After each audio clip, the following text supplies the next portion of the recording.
I'm Dr. Rachel, clinical psychologist and research faculty at a major university, devoted 15 years to studying gender dynamics and emotional intelligence. Always considered myself firmly on the right side of history regarding equality. Believed wholeheartedly that progress meant acknowledging women's experiences, validating their struggles. Men had dominated conversation for centuries. Now it was time to listen to the other half. Get grant funding for massive research project on empathy and gender relations. Proposal was actually about proving women's superior emotional intelligence. Wanted to demonstrate scientifically that women were better at perspective taking, more naturally empathetic. Figured this would support everything I already knew to be true. Designed comprehensive study, surveys, clinical interviews, neurological testing, empathy mapping exercises. Recruited over 4,000 participants across different age groups, socioeconomic backgrounds. Took 3 years to complete data collection. Felt confident the whole time. Occasionally joking with my research team about how this would finally prove what we all know. They'd laugh. We'd continue coding responses, start analyzing data in year 4. Something's wrong. Numbers aren't making sense. Women's empathy scores for male emotional experiences are low, like really low. Assume there's methodological error. Spend 2 months checking and rechecking everything. Bring an outside statistician, someone I don't know personally. He confirms the data is solid, the findings are real. Sit in my office at 2 a.m. staring at spreadsheets.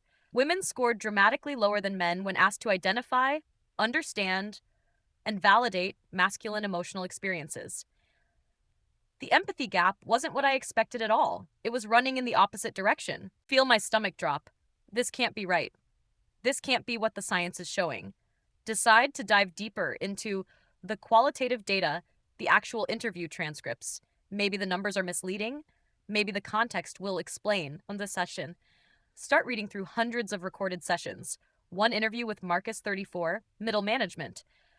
I feel like I'm just a utility, he said, like my value is completely tied to what I produce, what I provide.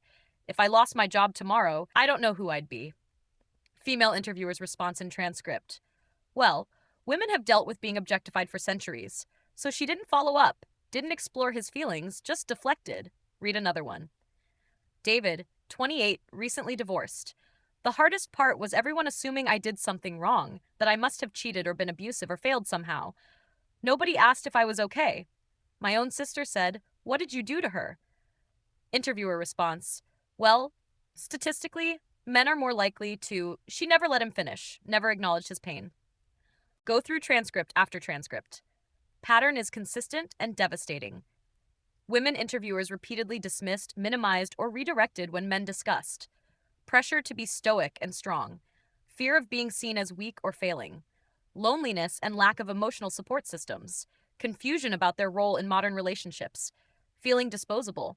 Anxiety about financial responsibility. Terror of showing vulnerability. The loneliness. One kept appearing. So many men talking about having no one to talk to, no close friendships, no outlet. One guy, Thomas, 41.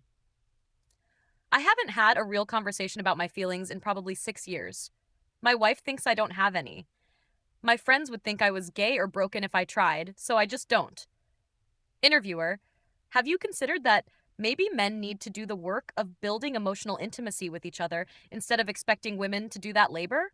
Technically correct statement, maybe, but completely missing the point of his pain. He was telling her he was drowning, and she handed him a pamphlet about swimming lessons. Start feeling sick. Recognize myself in these interviewer responses. Remember conversations with my ex-boyfriend, with male colleagues, with my brother. How many times did I do exactly this? Keep reading. It gets worse. Neurological testing section, empathy mapping exercises using fMRI. Participants shown scenarios of people in distress, asked to imagine their emotional state.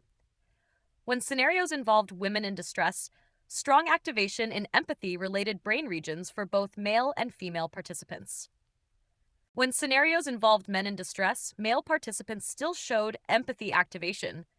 Female participants showed significantly reduced activation, sometimes none at all. One scenario, man crying alone in car after being laid off. Another teenage boy being told to man up after expressing sadness. Another elderly man describing loneliness after wife's death. Women's brains just didn't light up the same way. Like there was a wall, a barrier to accessing that empathetic response. Check the data by age cohort. The younger the women, the worse the empathy scores for male experiences. Women over 50 did somewhat better. Women under 30 scored devastatingly low. It's getting worse over time, not better. Generational data shows empathy gap widening significantly. Go back 15 years in comparable studies. The decline is sharp, recent, and accelerating. Spend 3 weeks barely sleeping. Rerun every analysis. Bring in another outside consultant, a woman this time, specialist in gender research. She looks at everything, takes her time, comes back with confirmation. Findings are robust and significant. Rachel, she says carefully, you need to prepare for the reaction this will get. She won't say it directly, but I can tell she's troubled too. Start reading the open-ended survey responses. Question was, describe a time when you felt a man's emotional experience was difficult to understand or relate to. Thousands of responses. Most didn't even try to describe attempting to understand. Instead, they wrote things like, men don't really have emotional experiences the same way women do. It's hard to relate because they've never had to deal with real oppression. Male feelings are usually just anger or entitlement. I can't relate to feeling pressure to provide because that's a choice they make. When men say they're lonely, it's usually because they're not doing the work.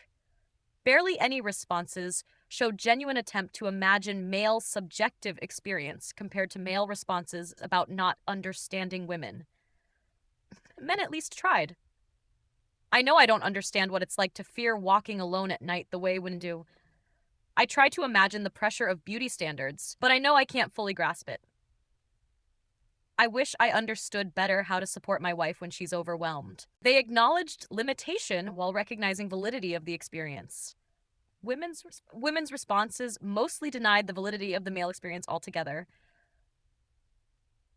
Sit with this for days. Everything I've built my career on feels shaky.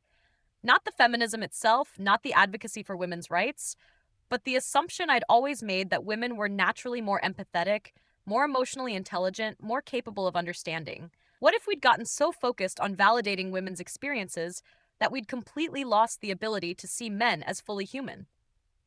What if in the process of fighting objectification, we'd objectified men in a different way? Reduced them to privileged oppressors without internal lives worth examining. Remember a conversation at a conference last year? Male colleague Jonathan had mentioned struggling with his teenage son. He won't talk to me, Jonathan said. I think he's depressed, but he just shuts down. I don't know how to reach him. What did I say? Something about toxic masculinity and how he needed to model vulnerability. Technically true, maybe. But did I actually hear him? Did I acknowledge his fear, his helplessness, his pain as a father watching his child suffer? Or did I just give him the theoretical framework and move on? I gave him the pamphlet about swimming lessons. He was drowning too. Start going through my own clinical practice notes. I'm a therapist. I see patients. Review my cases from past 5 years. Have 7 male clients currently. Look at my session notes with fresh eyes. Notice how often I interpret their statements through lens of privilege. Marcus tells me he feels invisible. I wrote possible deflection from acknowledging advantages. David talks about fear of vulnerability. I noted examine cultural masculinity conditioning, but did I actually validate the fear itself? Thomas describes loneliness. I have written explore why he hasn't built emotional support network instead of sitting with the loneliness. I've been doing therapy wrong for male clients. Not completely wrong, but missing something fundamental. Missing them as full human beings with valid suffering feel wave of shame. These men trusted me with their pain, and I academically analyzed it instead of truly feeling with them. That's what empathy is, feeling with. Not explaining, not contextualizing, not theorizing. Feeling with. Do I even know how to do that anymore for men? Try an exercise. Imagine being a man. Not theoretically, but really imagine it. Imagine you're taught from childhood that crying is shameful. Imagine your parents get uncomfortable when you express fear. Imagine your friends mock any sign of weakness. Imagine growing up with the message that your value is in what you do, not who you are. Imagine being told constantly that you're privileged while also being told your feelings don't matter. Imagine being expected to be strong, capable, successful, stoic. Imagine failing at this and having nowhere to turn. Imagine being lonely, but knowing that admitting loneliness makes you pathetic. Imagine fearing that you're broken because you can't meet impossible standards. Imagine loving someone who sees you primarily as a potential threat. Imagine your struggles being dismissed because statistically, your demographic has advantages. Imagine being told to do the work on yourself when you're already drowning. Imagine being invisible unless you're useful or dangerous. Imagine being disposable. Sit with these imagined feelings for 15 minutes. Notice how hard it is. Notice my mind's resistance. Notice how it wants to add. But women have it worse to every single point. That qualifier, that need to compare suffering. That's the empathy gap right there. Empathy isn't comparative. Empathy doesn't say, but others have it worse. Empathy says, I see your pain and it's real. Spend the next month doing nothing but reviewing the research. The findings are clear across every measure. Women significantly underestimate male loneliness by average of 60%. Women unable to accurately identify male emotional distress in photographs scored 35% worse than men identifying female distress. Women rate male problems as less severe than men rate female problems, controlling for objective severity. Women less likely to offer support to distressed men than men offer to distressed women. Women more likely to attribute male struggles to personal failure rather than systemic issues. Women show reduced empathy activation for male pain and neurological testing. Younger women score worse than older women on all measures. The data shows a generation of women increasingly unable or unwilling to empathetically connect with men's genuine struggles. And I'm part of that generation. I'm part of the problem. The research is revealing my research. My problem have to decide what to do with this. The professional terror is real. I know what publishing this will mean. Colleagues will be angry. I'll be accused of giving ammunition to misogynists. My feminist credentials will be questioned. Might lose friends. Professional relationships might damage my career irreparably. The data will be misused, definitely. But the data is real. These findings are robust, and they matter. Men are suffering in ways we're not seeing, not acknowledging, not validating. That suffering is creating the masculine identity crisis everyone keeps talking about, and women's empathy collapse is making it worse. We're failing half the population. I've been failing half my patients. Sit down to write the paper.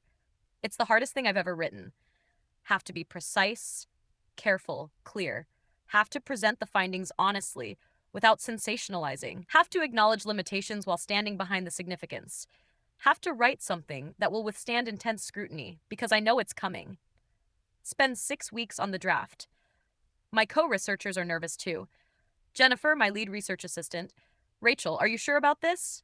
No, I tell her, but the data is sure. Submit to peer review at 3 top journals. Wait, get first response back after 8 weeks. Reviewer comments are mixed. Reviewer 1, methodology is sound, but conclusions are inflammatory and potentially harmful. Reviewer 2, important findings that deserve publication despite controversial nature. Reviewer 3, this research appears designed to undermine feminist progress and should be rejected. Reviewer 3 is wrong, but I understand the fear. I'm afraid too. Afraid I've done something that will hurt people. Afraid I've handed ammunition to those who want to roll back progress. Afraid I'm betraying something important, but more afraid of what it means if we can't look at uncomfortable truths. More afraid of what happens to men who are suffering invisibly. More afraid of the empathy gap continuing to widen until we can't see each other at all. Revise and resubmit to the journal where reviewer 2 is most enthusiastic. Journal editor calls me directly.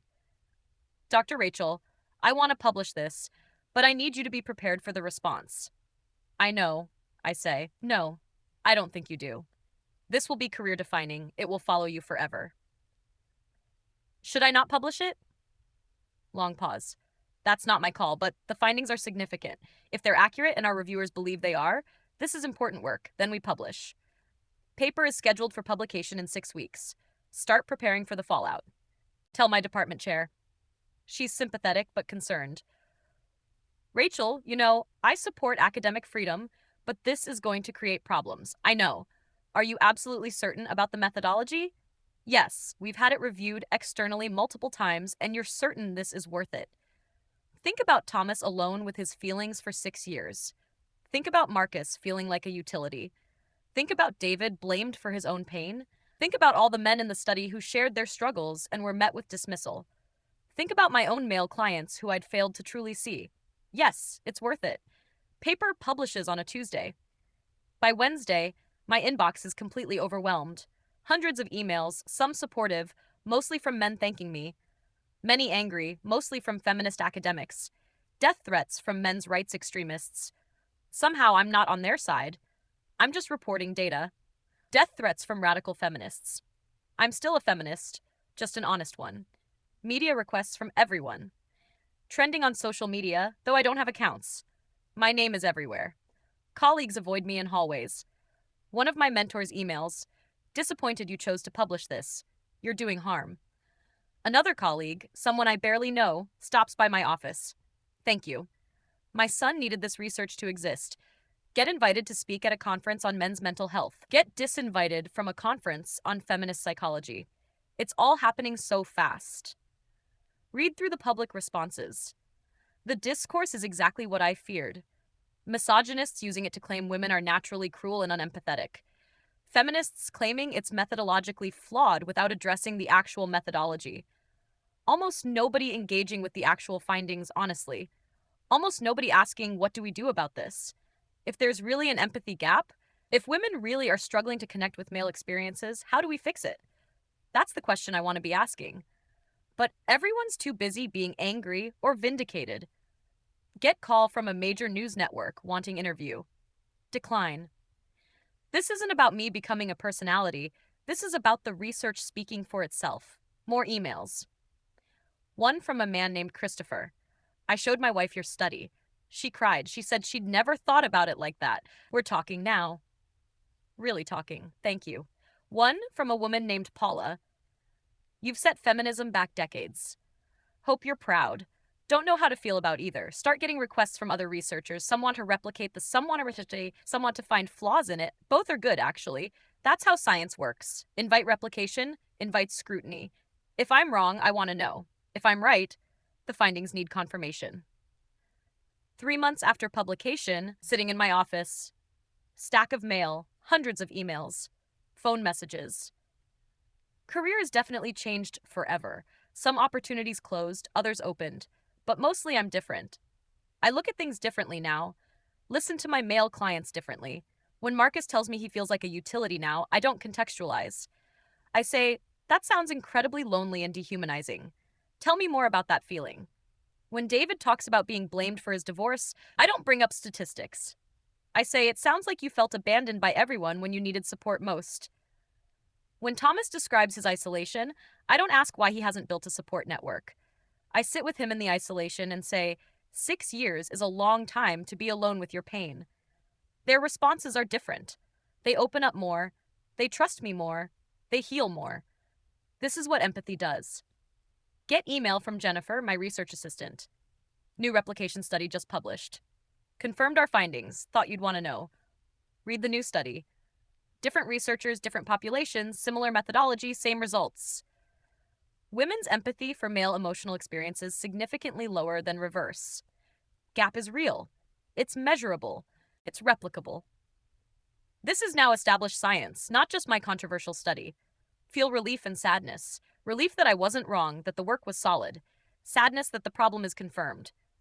Think about what this means. We've spent necessary decades validating women's experiences, believing women, centering women's voices. That was right and needed. But somewhere along the way, we stopped seeing men as fully human. Stopped imagining their inner lives as complex and valid. Started seeing them as a category, a class, a demographic, not as individuals with genuine suffering. The political became so totalizing that the personal got lost. And the personal is where empathy lives. You can't empathize with a category. You can only empathize with a person. Somewhere we forgot that men are persons, not just agents of patriarchy or holders of privilege, but actual human beings with pain and fear and loneliness and confusion. Beings who deserve empathy, not despite their advantages, but because they're human. Empathy isn't a limited resource. Feeling for men's struggles doesn't mean ignoring women's. It means recognizing that suffering is suffering, that loneliness is loneliness, that pain is pain. Decide to write a follow-up piece, not about the controversy, about the solution. If we've lost the ability to empathize with men, how do we rebuild it? Start with the same exercise I did. I did actually imagine being male, not theoretically, viscerally. Imagine the specific texture of male experience in modern world, the pressure, the isolation, the confusion, the fear. Imagine it without immediately comparing it to female experience. Just sit with it, feel it, validate it. Then ask, what do you need? What would help? What would healing look like? Work on this piece for weeks. It's less scientific, more reflective. But maybe that's what's needed. Science showed us the problem. Now we need wisdom for the solution. Publish it as an essay in a smaller journal. Response is quieter but deeper. People actually engaging with ideas instead of just reacting. Get email from a therapist.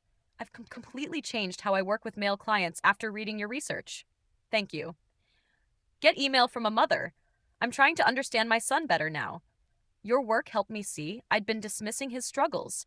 These responses matter more than the attention. Actual change, actual empathy, actual healing. 6 months after the original publication, sitting in supervision with a young therapist I'm mentoring. She's talking about a male client. He keeps complaining about pressure at work, but I mean, that's just capitalism. Everyone feels that. Stop her. Does everyone feel it the same way? She pauses. What do you mean? I mean, is his experience of that pressure maybe different because of gendered expectations? Because his identity is tied to providing in ways that might not be true for everyone. She thinks, I hadn't thought about it that way. Try to imagine being him specifically. Not just worker under capitalism, but him with his specific pressures, his specific fears, his specific sense of identity and worth. Watch her face change. Oh, I've been missing him completely. Yes. That's the empathy gap. And you can close it right now by choosing to really imagine his experience. Right? She's quiet processing. Then how did you learn this? The hard way. By discovering I'd been doing the same thing for years. Feel something shift. This is how change happens. Not through controversy or attention, through one person at a time choosing to really see, really feel, really empathize. My research showed the problem, but the solution is personal, individual, repeated daily. The solution is choosing to imagine the other, especially when the other has been categorized as privileged, because privilege and pain coexist. Because systems and individuals are different levels of analysis. Because empathy doesn't require agreement about politics, it just requires willingness to feel with another human being. Year after publication, get invitation to speak at major psychology conference, panel on gender and empathy. Decide to accept. Prepare remarks carefully. When the day comes, room is packed. Can feel the tension. Half the audience hoping I'll recant, half hoping I'll double down. I do neither. Instead, I tell the truth. A year ago, I published research that terrified me. It still terrifies me. But the terror isn't about the professional consequences. It's about what the findings mean for us as a society. We are losing the ability to see each other. Not just women losing ability to see men, though that's what my research measured, but all of us losing the capacity for genuine empathy across any difference. The empathy gap between genders is a symptom of something larger. Our inability to hold complexity, to see someone as both privileged in some ways and struggling in others, to validate suffering without ranking it, to feel with people whose experiences differ from ours. The data on women's empathy for men isn't an indictment of women or feminism. It's a call to expand our circle of concern, to practice empathy as a skill, not assume it as a natural trait, to choose to imagine the inner lives of those we've categorized as other. That's the work, not defending the research or arguing about it, but doing the actual work of empathetic imagination daily, personally, courageously. Room is silent. Then someone starts clapping, then more. Not everyone, maybe not even most, but enough. Enough to know the message reached someone. Afterward, a young male psychologist approaches. Thank you, he says quietly. I felt invisible in this field for years. This meant everything. Older female colleague also stops me. You made me rethink everything. I've been in practice 40 years. Your work showed me I'd stopped really seeing half my clients. These conversations are why it was worth it. Not the citations or attention, the actual impact on actual empathy. Drive home that night. Think about the journey from confident researcher, certain of my findings before I found them, to terrified academic, confronting uncomfortable truths to something else now. Someone who knows how little we understand each other and how much that matters. The research showed women don't understand men anymore. Maybe we never did. Maybe nobody fully understands anyone different from them. But we can try. We can choose empathy over ideology. We can sit with discomfort instead of dismissing it. We can imagine the inner lives of those we've reduced to categories. That's not betraying feminism, that's fulfilling its original promise. Full humanity for everyone. Get home, check email. New message from a researcher in another country. Dr. Rachel, we've replicated your study here with similar findings. Would you collaborate on cross-cultural analysis? Feel that mix of validation and sadness again? The problem is real, widespread, measurable. But now there's a community of researchers taking it seriously, trying to understand it, trying to find solutions. Reply, yes, this is the work now, not just revealing the empathy gap, but closing it. One study, one conversation, one moment of genuine seeing at a time. Remember Thomas from the interviews? The man who hadn't talked about his feelings in 6 years. Wonder if he ever found someone who could really listen. Wonder if the research helped create space for men to be seen. Hope. So that's all any of this is for. Not to win arguments or prove points, but to help people feel less alone. To build bridges across the gaps we've created. To remember that behind every demographic category is a human being with an inner life as complex as your own. Deserving of empathy, not because of their position in social hierarchies, but because they're human. Because suffering is real, regardless of context. Because we're all just trying to make it through. Sit with that thought. Feel the weight of the year, the professional cost, the personal growth, the ongoing complexity. Worth it? Yes. Uncomfortable, costly, career-defining, but worth it. Because some truths need telling, even when they scare you. Especially when they scare you. The research was never about men versus women. It was about our collective capacity for empathy. And what happens when we lose it? We lost it. The data shows we lost it. But data also means we can measure recovery, can track progress, can know if we're rebuilding what we've broken. That's the next study. The intervention research. Can we teach empathy across gender lines? Can we close the gap we've measured? Don't know yet, but going to find out, because that's what science does. Measures problems, tests solutions, and that's what humanity does. Breaks connection, repairs it over and over. The work continues. Be me. Dr. Rachel, feminist psychologist who discovered women don't understand men and chose intellectual honesty over ideological comfort. Terrified by my own findings, but more terrified of what silence would mean. Published anyway. Paid the cost. Would do it again because empathy matters for everyone, even the people we've stopped seeing, especially them. If this confession kept you hooked, make sure to subscribe, like, and share. We share powerful true stories every day that explore the complex realities of life.